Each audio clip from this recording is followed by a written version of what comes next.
आज सकाळी खूप लेट उठलो होतो, कारण ना रात्री खूप लेटपर्यंत नमन बघितलं होतं.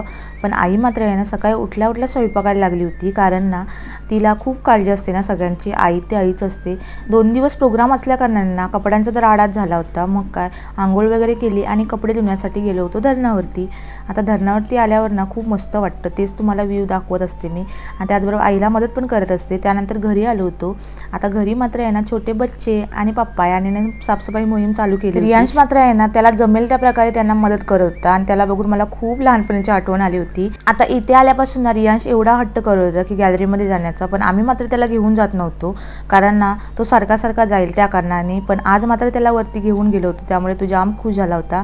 मग काय आम्ही बसून इथे फोडं एन्जॉय केली होती. मी, माझे भाऊ आणि काका आणि रियांश असे सगळेजण बसून आम्ही व्ह्यू बघत होतो आणि गप्पा मारत बसलो होतो. आता तुम्हाला माहिती आहे का, मे आणि एप्रिलमध्ये आहे ना गावाकडे ना सगळ्यांच्या अंगणामध्ये तुम्हाला सुकवण भेटेल. आता आमच्याकडे पण आम्ही सुकी मच्छी आणली होती, जी की गावावरून आम्ही मुंबईला नेणार होतो. चला भेटूया पुढच्या ब्लॉगमध्ये. तोपर्यंत बाय.